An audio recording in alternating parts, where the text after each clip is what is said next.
Hello, welcome, नमस्कार, आदाब, सत श्री अकाल। लीजिए एक बार फिर से आ चुका हूं मैं आपके सामने विजय बैच का आगाज करते हुए, जिसमें कि जीके और जीएस का आपके सामने कोर्स प्लान लेकर आया गया है। क्या हमारी स्ट्रेटजी रहेगी, कितने टाइम में, इतने कम समय में कैसे हम सिलेबस को कंप्लीट करेंगे, और साथ साथ में सर एग्जाम में क्वेश्चंस को कैसे फोड़ा जाएगा, पूरा का पूरा डिटेल में एक्सप्लेनेशन है। लेकिन उससे पहले इस बार के पेपर का एनालिसिस करने के बाद जो हमें देखने को मिला कि साहब कितने कितने क्वेश्चंस आ रहे हैं। हालांकि इस बार पॉलिटी से काफी कम क्वेश्चन आए थे, लेकिन ओवरऑल अगर कहा जाए तो 5 से 6 क्वेश्चन पॉलिटी से आते ही आते हैं। तो उसी का एनालिसिस करते हुए मैं आपके सामने आपका जीके का और जीएस का कोर्स प्लान लेकर आया हूं। तो बस कुछ मिनट के लिए दिल थाम कर बैठ जाइए और अपनी सफलता अपने नाम कीजिए। चलिए स्टार्ट करते हैं अपने इस क्लास को, यानी कि कोर्स प्लान को। तो सबसे पहले हमारे पास क्या है, किस चीज के लिए यह कोर्स प्लान होने वाला है, इस पर विशेष फोकस कीजिएगा। ये जो प्लान होने वाला है, ये होने वाला है आपका एनडीए, सीडीएस, एफकेट और फाउंडेशन बैच का। एफकेट, फाउंडेशन, एनडीए, सीडीएस, चारों के चारों बैच का ये आपके सामने कोर्स प्लान होने वाला है। क्या क्या टॉपिक आपके एग्जाम में पूछे जाएंगे, कौन कौन सी चीजें आपको दी गई है ना, सिलेबस के अकॉर्डिंग, और किन किन चीजों को करते हुए हम बढ़ेंगे, वो सारी की सारी चीजें यहां पर देखने को मिलेगी। सबसे पहले तो ये आपके सामने टाइम टेबल है एनडीए, सीडीएस और एफकेट का, जिसमें कि आपकी जो जीके वाली क्लास हुआ करेगी वो 2 सेगमेंट में डिवाइड की गई है। मैं फिर बोलता हूं कि मेहनत वो जो टीम आपसे करवाए, जो टीचर आपसे करवाए, और एग्जाम में क्वेश्चन वो जो आपको आते हो, है ना। तो जब अगर टीम के अकॉर्डिंग मेहनत करोगे तो एग्जाम में क्वेश्चन फोड़कर आओगे। लेकिन अगर कहीं भी एतलाली दे दी तो उसके बाद फिर ना बोलना कुछ भी। क्यों? क्योंकि कई स्टूडेंट्स का मैंने देखा है कि पूछा कि बेटा नोट्स बैच लिया है क्या, बेटा लाइव बैच में प्रैक्टिस करने आते? नहीं सर, यूट्यूब से हो जाता है। तो यहां पर जो आपको प्लानिंग दी जा रही है उसको अगर एज इट इज फॉलो किया तो सक्सेस की गारंटी, सफलता की गारंटी टीम लेती है। अगर वहां पर किसी भी तरीके की कोई कोताही बरती तो उस दौरान आप स्वयं रिस्पॉन्सिबल होंगे। चलिए, तो यहां पर अगर हम देखें तो क्या प्लान होने वाला है कि साहब आपकी 2 क्लासेस चलेंगी जीके वाली, जिसमें कि एक तो यूट्यूब पर चलेगी और दूसरी एप्लीकेशन पर चलेगी। क्या? यूट्यूब पर चलेगी एक क्लास और दूसरी एप्लीकेशन पर। यूट्यूब पर क्या किया जाएगा, यूट्यूब पर सुबह 7 बजे आपको कॉन्सेप्ट की क्लास दी जाएगी, जिसमें आप जानेंगे कि चीजें होती क्या है, कैसे होती है, और किस तरीके से उसे हम एडॉप्ट कर सकते हैं, कैसे सीख सकते हैं। और उसी के बाद कॉन्सेप्ट के बाद आ जाइए, कूद पड़िए 3 बजे किस चीज में, प्रैक्टिस के सेशन में। तो 3 बजे आपकी प्रैक्टिस क्लास अरेंज की गई है, जिसमें कि आपको पता पड़ेगा कि आपको जो बताया गया है उससे प्रश्न आयोग किस प्रकार से पूछता है, क्योंकि अल्टीमेटली एग्जाम में जाकर हमें क्वेश्चन को ही फोड़ना है। तो पहले कॉन्सेप्ट के जरिए सुबह 7 बजे यूट्यूब पर जानिए कि क्या क्या चीजें पढ़नी है और कैसे पढ़नी है, कितनी आसानी से आप उन्हें ग्रहण कर सकते हैं, और उसके बाद उससे आने वाले क्वेश्चन कैसे पूछे जाएंगे वो शाम को माय राइजिंग इंडिया एप्लीकेशन पर 3 बजे आकर प्रैक्टिस कीजिए। 7 बजे से लेकर 3 बजे अच्छा खासा गैप होता है, आप आराम से रिवाइज कर सकते हैं। इसके अलावा बोला कि सर ये तो एनडीए, सीडीएस, एफकेट का है, फाउंडेशन का, तो बेटा फाउंडेशन में भी टाइम एज इट इज ही देखने को मिला है। सुबह 7 बजे हमारे पास क्या है, कॉन्सेप्ट है, और 3 बजे क्या है, एप्लीकेशन पर प्रैक्टिस देखने को मिली है। चलिए अब एक एनालिसिस कर लेते हैं। जैसे सीडीएस का, जीके का जो क्वेश्चन पोर्शन आता है उसमें आपका क्या क्या और कहां कहां से क्वेश्चन आते हैं। जैसे कि हम बात करें तो हिस्ट्री, ज्योग्राफी, पॉलिटी, इकोनॉमी और साइंस, और करंट अफेयर और मिसलेनियस, इसमें आपका सिलेबस डिवाइड किया गया है। History, geography, polity, economy, science, ये एक ट्रेडिशनल सब्जेक्ट हो जाता है। साइंस में मैं फिर क्लियर करना चाहूंगा, फिजिक्स, केमिस्ट्री, बायोलॉजी तीनों आएंगे, ठीक। तो इसके बाद फिर एक करंट अफेयर वाला ट्रेड और आ जाता है, जिसे करंट अफेयर और मिसलेनियस में हम कवर करते हैं। तो यहां से अगर देखा जाए तो हिस्ट्री से सबसे ज्यादा अगर कहा जाए तो 19 क्वेश्चन, इसके बाद ज्योग्राफी हमारे पास 22 क्वेश्चनों को कवर करती है, यानी कि लगभग हिस्ट्री और ज्योग्राफी से 20-20, 22-22 क्वेश्चन के आसपास हमें देखने को मिलते हैं। बाद में अगला सेगमेंट आपका पॉलिटी का आ जाता है, जिससे 20 क्वेश्चन, इकोलॉजी 6 क्वेश्चन, साइंस जिसमें के फिजिक्स, केमिस्ट्री और बायोलॉजी तीनों हैं, तीनों को मिलाकर 27 क्वेश्चन। इकोनॉमी से अप्रोक्सीमेट 11 क्वेश्चन और मिसलेनियस और करंट से 15 क्वेश्चन आपके सीडीएस के एग्जाम में कवर होते हैं। इसके बाद एनडीए की अगर बात कर ले तो एनडीए में हिस्ट्री और ज्योग्राफी से इक्वल क्वेश्चन आते हैं, पॉलिटी से 5 क्वेश्चन, हालांकि इस बार केवल एक ही क्वेश्चन दिया था, वो आयोग पर डिपेंड करता है कि वो कहां से देना चाहता है। ये पिछले कुछ सालों के पेपर के एनालिसिस के आधार पर, इस बार का ही नहीं, पिछले कुछ सालों के पेपर के एनालिसिस के आधार पर मैंने ये आपके लिए बनाया है। इसके अलावा 10 क्वेश्चन करंट अफेयर के, 5 क्वेश्चन इकोनॉमी के, 4 क्वेश्चन हमारे पास किसके, स्टैटिक जीके के, और 5 क्वेश्चन बायोलॉजी के आपके नॉर्मली पूछे जाते हैं। हालांकि इस बार बायोलॉजी के क्वेश्चन थोड़े से बढ़ा दिए गए थे, तो ऑब्वियसली बात है पॉलिटी के क्वेश्चन कम कर दिए गए थे। हिस्ट्री के क्वेश्चन थोड़े ज्यादा आ गए थे, तो पॉलिटी के कम हो गए। तो इस बार का हमें यह देखने को मिला है ट्रेंड, लेकिन ऐसा नहीं है कि एक बार ट्रेंड को बदल दिया। यूपीएससी अनप्रेडिक्टेबल है, उल्टा पुल्टा service commission, union public service commission कहा जाता है, मेरे हिसाब से अनप्रेडिक्टेबल सर्विस कमीशन है, उसका प्रेडिक्ट नहीं किया जा सकता। फिर भी जो बाउंड्री रहेगी वो लगभग इसी के आसपास हमें देखने को मिलेगी। अब बात करते हैं कि सर एफकेट वाले बच्चों के लिए, तो एफकेट में अगर कहा जाए तो टोटल हमारे पास अगर देखने को मिलते हैं तो साहब 20 क्वेश्चन जनरल अवेयरनेस से आते हैं, जिसमें आपकी history, geography, polity, economy, science, current affair सारे के सारे कवर होते हैं 25 क्वेश्चन के साथ। वर्बल एबिलिटी यानी इंग्लिश वाले रीजनिंग से 25 क्वेश्चन आते हैं। न्यूमेरिकल मैथमेटिक्स से हमारे पास 20 क्वेश्चन देखने को मिलते हैं, और रीजनिंग और मेंटल एप्टीट्यूड से 30 क्वेश्चन देखने को मिलते हैं, है ना। तो इस तरीके से हर क्वेश्चन हमारे पास 3 नंबर का होता है, यानी कि 75 यानी कि एक एक क्वेश्चन 3 नंबर का होगा, और 1/3 की माइनस मार्किंग हमें देखने को मिलेगी। क्लियर। चलिए तो अब देखते हैं हम ज्योग्राफी के सिलेबस के बारे में। ज्योग्राफी में क्या क्या टॉपिक हमारे पास कवर किए जाएंगे, जैसे कि यहां पर आपको देखने को मिल रहा है सोलर सिस्टम है, इवोल्यूशन ऑफ द अर्थ यानी पृथ्वी की उत्पत्ति, earth longitude, latitude, day and night, rocks, volcano, mountain and स्पीक, प्लेट्यू, साथ साथ में valley and desert, grassland, ocean and its current, river and coastal region, waterfall, lake, atmosphere, pressure, wind, climate, साथ साथ में agriculture, ports and harbour, transport route, soil, forest and minerals, national park and wild life sanctuary. Total इसे 21 topics में history geography को divide किया गया है, और इसे हम 38 डेज में करेंगे।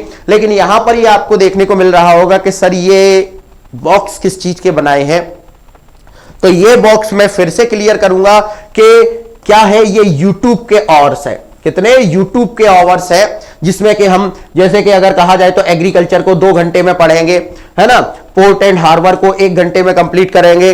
इसके अलावा कहा जाए तो ट्रांसपोर्ट एंड रूट्स को 1 घंटे में, है ना, फॉरेस्ट एंड मिनरल्स को 2 घंटे में, वाइल्ड लाइफ सेंचुरी को 2 घंटे में। तो ये YouTube के आवर्स है, लेकिन यहीं से कंप्लीट नहीं होता है आपका टॉपिक कंप्लीट होगा जब आप उस टॉपिक से आने वाले मोस्ट इंपॉर्टेंट क्वेश्चंस को कवर कर चुके होंगे, या एग्जाम की उस कंडीशन से, जो आपको एग्जाम हॉल में कंडीशन देखने को मिलेगी, उस कंडीशन से पास हो चुके होंगे, तो ही आप क्या कर पाओगे, झंडे गाड़ पाओगे। तो इस दौरान आपको माई राइजिंग इंडिया एप्लीकेशन पर, क्योंकि देखिए मैं ये नहीं कहता हूं प्रैक्टिस कीजिए, बस कहीं से भी कीजिए, फिर भी प्रोवाइड क्या किया जाता है, दिया इसीलिए जाता है आपको एप्लीकेशन पर कोर्स, क्योंकि आप अपने से अगर लगाते हो ना, तो लगाने के दौरान पता पड़ा आज लगाए 2 दिन के लिए गैप हो गया, फिर 2 दिन बाद लगाए 8 दिन के लिए गायब हो गए, बोला पहले कॉन्सेप्ट पढ़ लें यार उसके बाद क्वेश्चन लगाएंगे। तो ये एक ह्यूमन नेचर है, आपकी गलती नहीं है, किसी की गलती नहीं है, it is a human nature. तो due to the human nature ऐसी कंडीशंस हमारे पास हो जाती हैं, और एग्जाम हमेशा आपसे रेगुलरिटी मांगता है। वो रेगुलरिटी मेंटेन करवाई जाती है हमारे टीम के जरिए।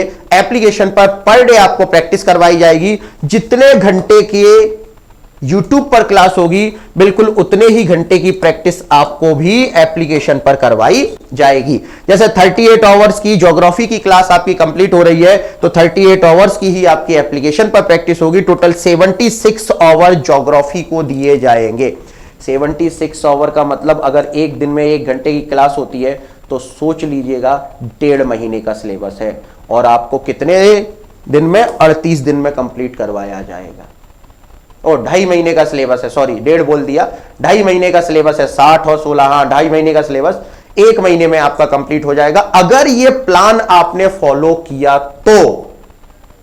नहीं तो हार्ड वर्क तो हर कोई करता है, फिर हर कोई ऑफिसर क्यों नहीं बन जाता है, क्योंकि ऑफिसर वर्क को किसी दूसरे तरीके से डिफाइन करते हैं। है ना। इसी तरीके से अगर हम बात करें तो जैसे हिस्ट्री के सिलेबस के बारे में अगर बात करें तो इतिहास को भी मैंने इसी तरीके से डिवाइड किया है। जैसे कि सबसे पहले यूरोपियों का भारत में आगमन, हालांकि ऊपर नीचे टॉपिक्स हो सकते हैं, हो सकता है मैं हिस्ट्री की शुरुआत एंशिएंट इंडिया से करूं, लेकिन ये टॉपिक्स आपके लिए लिख के ले आया हूं कि कौन कौन से टॉपिक्स हम कवर करेंगे, है ना। तो यूरोपियों का भारत में आगमन, यूरोपीय powers and the regional rulers, 1857 revolt, social and religious reform, Indian National Congress, revolutionary activities in India, साथ साथ में Gandhi and its movement, another way the governor general of India, freedom movement and the British reforms के बारे में देखेंगे, Delhi culture, Delhi सल्तनत, Mughal dynasty, Sikh dynasty, Maratha empire, stone age and Indus valley civilisation, religious reform, first religious reform of India which is called the Jainism and Buddhism, है ना। तो जैन और बुद्धों के बारे में देखेंगे, Magadha empire, Gupta empire, Vardhana dynasty and southern dynasty, pre medieval history which is called the Rajput era यानी राजपूत काल के बारे में हम देखेंगे। ओवरऑल 60 आवर्स की आपकी टोटल हिस्ट्री की क्लास होगी, जिसमें 30 आवर यूट्यूब पर होंगे कॉन्सेप्ट के और 30 आवर एप्लीकेशन पर होंगे प्रैक्टिस के। इसी प्रकार अगला जो हमारा सेगमेंट देखने को मिलता है जिसे हम पॉलिटी कहते हैं, राज व्यवस्था कहते हैं। इस बार क्वेश्चन कम आए तो इसका तात्पर्य, इसका मतलब यह बिल्कुल ना समझना कि पॉलिटी से क्वेश्चन नहीं आएंगे। क्यों? इसीलिए कि अनप्रेडिक्टेबल, कोई भरोसा नहीं है, पता पड़े इस बार पॉलिटी ही भर दे, ठीक, तो फिर बाद में सोचो सर हमने तो सोचा था। सोचो नहीं, उसने जो सिलेबस में दिया है उसे पूरा कंप्लीट करो, है ना। तो यहां पर अगर हम देखें तो पॉलिटी के सिलेबस में सबसे पहले किसी भी चीज को पढ़ते हैं तो उसकी हिस्ट्री जानते हैं, तो इंडियन कॉन्स्टिट्यूशनल हिस्ट्री देखेंगे, फिर सोर्सेस को देखेंगे, उसके बाद यूनियन एंड इट्स टेरिटरी, संघ और राज्य क्षेत्र, सिटीजनशिप के बारे में, नागरिकता के बारे में, fundamental rights, DPSP, fundamental duties, president and vice president को, prime minister, CAG and attorney general of India को देखेंगे, पार्लियामेंट होता क्या है। आपको जो पहले जो बच्चे नए होंगे वो ये सोच रहे होंगे सर ये कैसे कैसे टॉपिक है, क्या क्या नाम है, तो डोंट वरी बेटा, पहली बार में हमें सारी चीजें अजीब ही लगती है, लेकिन जैसे जैसे उसके बारे में जानते जाते हैं वैसे वैसे वो चीजें आसान लगने लगती है और बड़े आसान तरीके से, बड़ी प्रैक्टिकल तरीके से आपको चीजें कवर करवाई जाएंगी। घबराने वाली कोई बात नहीं, आपको ऐसा लगे कि हाँ यार ये तो मैंने घर पे ही देखा था, हाँ यार ये तो मैंने अभी टीवी पे सुना था, ऐसी चीजों के जरिए कवर करवाया जाएगा। सुप्रीम कोर्ट, स्टेट का लेजिस्लेचर देखेंगे, इमरजेंसी प्रोविजंस और कॉन्स्टिट्यूशनल अमेंडमेंट देखेंगे।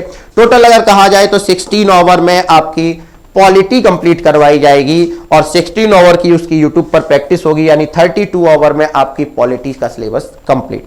इसके बाद हमारे पास अगला क्या आता है, अगला हमारे पास देखने को मिलता है इकोनॉमी। इकोनॉमी की अगर बात कर ले तो इकोनॉमी से इस बार ठीक ठाक क्वेश्चन देखने को मिले थे। तो यहां पर अगर हम बात कर ले तो इकोनॉमी में सबसे पहले तो जनरल इंट्रोडक्शन, उसकी हिस्ट्री, उसके बारे में देखेंगे। उसके बाद नेशनल इनकम, फॉरेन ट्रेड, विदेशी व्यापार, tax system, poverty, unemployment, inflation, budget इत्यादि को देखेंगे। इसके बाद money and banking, economical market यानी जिसे आप शेयर मार्केट कहते हो, 5 ईयर प्लान्स के बारे में, और इंडियन सेंसस, जनसंख्या। हालांकि जनसंख्या को पहले मैं ज्योग्राफी में पढ़ाता था, लेकिन इस बार पॉलिटिकल पॉइंट ऑफ व्यू से पॉपुलेशन को पढ़ाना ज्यादा बेटर मैंने समझा इकोनॉमिकल पॉइंट ऑफ व्यू से, क्योंकि ज्योग्राफी में केवल ये बता दिया जाता है कहां कितनी जनसंख्या है क्या है, लेकिन इस बार थोड़ा सा इकोनॉमिकल टच देने का प्रयास करूंगा पॉपुलेशन को, क्योंकि जैसे जैसे न्यूज़पेपर में हमें देखने को मिल रहा है कि इंडिया एक फास्ट ग्रोइंग कंट्री हमें देखने को मिलती है और सबसे यूथ कंट्री के रूप में हमारे पास देखने को मिलती है, तो इसको थोड़ा सा इकोनॉमिकल टच दिया जाएगा। टोटल 16 ओवर की क्लास है, 16 ओवर यूट्यूब पर, 16 ओवर कहां पर, एप्लीकेशन पर, 32 ओवर, यानी कि हमारा जो कोर्स जो कंप्लीट किया जाएगा वो 100 ओवर का आपके सामने कोर्स दिया जा रहा है। 100 ओवर यूट्यूब पर, 100 ओवर एप्लीकेशन पर, यानी 200 ओवर में आपका पूरा का पूरा सिलेबस कंप्लीट करवा दिया जाएगा। और आफ्टर द सिलेबस आप ये फील करोगे कि सर वास्तव में सही कहा था, हम जब आए थे और आज जब सिलेबस कंप्लीट हुआ है, हमें जमीन आसमान का अंतर देखने को मिला है। पूरी टीम आपके लिए मेहनत के लिए लगी हुई है। और फिर बोलना चाहूंगा, किसी एक सब्जेक्ट से लगाव होने के बाद अगर आप सोचोगे उस सब्जेक्ट को पढ़ने सिलेक्शन हो जाए, आयोग की एग्जाम की डिमांड के अकॉर्डिंग पढ़ोगे तो ही आप सिलेक्शन ले पाओगे। यहां पर आयोग आपका इंटरेस्ट नहीं जानना चाहता है, यहां पर कमीशन यह जानना चाहता है कि आपने जो उसने डिसाइड किया था उस तरीके से तैयारी की है या नहीं की है, उसकी डिमांड को फुलफिल किया है कि नहीं किया है। तो हर सब्जेक्ट को उतना ही इंपॉर्टेंस दीजिएगा। यहां पर थोड़ा सा पसंद को साइड में रखते हुए भले ही वो अच्छा ना लगे, लेकिन मन को मारते हुए चीजों को भी कवर करोगे, आगे बहुत फायदा होगा। दवाई लगने में कड़वी लगती है, लेकिन जब बीमारी को खत्म करती है तो उसके बाद वही दवाई हमें अच्छी भी लगने लगती है कि बोला उस टाइम पर तो ऐसा लगता था कि मरने वाला हूं, लेकिन बहुत अच्छा हुआ कि मैंने वो दवाई पी ली, है ना। तो ये आपके सामने अगर बात की जाए तो पूरा का पूरा आपका डिटेल कोर्स प्लान है। साथ साथ में कहां पर आपको प्रैक्टिस कराई जाएगी, विजय लाइव बैच में आपको प्रैक्टिस कराई जाएगी। यह बैच आपका माई राइजिंग इंडिया एप्लीकेशन पर हमारे द्वारा प्रोवाइड किया जा रहा है, जिसमें कि आपको हर टॉपिक की प्रैक्टिस कराई जाएगी, topic wise mix practice, live poll, chat, ranking, leader board के साथ आपको तैयारी कराई जाएगी। और जो भी प्रैक्टिस कराई जाएगी, जो भी लिखा जाएगा, उसके नोटेशन के साथ वो पीडीएफ इसी बैच में अपलोड कर दी जाएगी। और साथ साथ में रिकॉर्डेड वीडियो और कॉन्सेप्ट क्लासेस की लिंक भी यहां पर पिन कर दी जाती है, जिससे कि आप कॉन्सेप्ट पर सीधे पहुंच सकें। ठीक, इसके साथ साथ एक एक्स्ट्रा फीचर और दिया जा रहा है आपके तैयारी को ध्यान में रखते हुए। बोला सर सीपीपी और एसपीपी, सीपीपी और एसपीपी क्या है गुरुजी?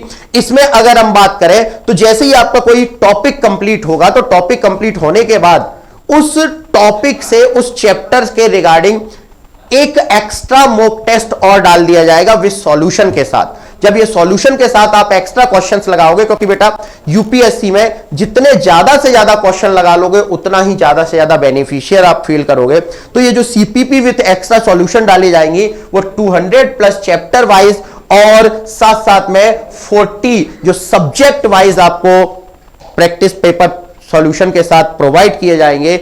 इनको भी अगर लगाया तो मजे आ जाएंगे, आपकी तैयारी पीक पर पहुंच जाएगी। अगर टीम इतनी मेहनत करने को तैयार है तो क्या आप अपने लिए इतना नहीं कर सकते हैं? ये सीपीपी और एसपीपी कहां पर मिलेंगे आपको? विजय नोट्स बैच में मिलेंगे। इसके अलावा कॉन्सेप्ट के नोट्स आपके लिए यहां पर अपलोड कर दिए जाते हैं। 600 प्लस टॉपिक वाइज और नोटेड मॉक टेस्ट आपको दिए जाते हैं। Ranking, negative marking, all India live test और डाउट सेशन की फैसिलिटी आपको दी जाती है। इसके अलावा फिर भी अगर आपके दिमाग में कोई भी किसी भी तरीके का कोई डाउट सब्जेक्ट के रिगार्डिंग बच जाए, तो सब्जेक्ट के रिगार्डिंग बचने के दौरान आप मुझे 8 से 9 बजे के बीच में इस नंबर पर कॉल कर सकते हैं 7357700409 पर, और अपनी प्रॉब्लम का सॉल्यूशन ले सकते हैं। और अगर बैच के रिगार्डिंग कोई इंफॉर्मेशन चाहिए तो आप हमारे हेल्पलाइन नंबर पर व्हाट्सएप मैसेज कर सकते हैं, कॉल कर सकते हैं, बैच के रिगार्डिंग प्रॉब्लम का सॉल्यूशन ले सकते हैं। इसी के साथ आज की ये वीडियो मैं यहीं करूंगा समाप्त, लेकिन इंतजार रहेगा, एक कमिटमेंट आपसे चाहूंगा कमेंट बॉक्स के नीचे कि जी सर मेहनत वो जो आप करवाएं और सिलेक्शन वो जो हम चाहें। एक कमिटमेंट आपसे चाहूंगा कि सर जोश और जुनून आखिरी तक बनाकर रखेंगे। बिल्कुल शुरू में जो जोश रहेगा वही जोश आखिरी क्लास तक रहेगा। सफलता आपके कदम चूमेगी। चलिए लेता हूं विदा, मिलते हैं मैन बैच में सुबह 7 बजे, आना ना भूलिएगा। तब तक के लिए जय हिंद, जय भारत, वंदे मातरम।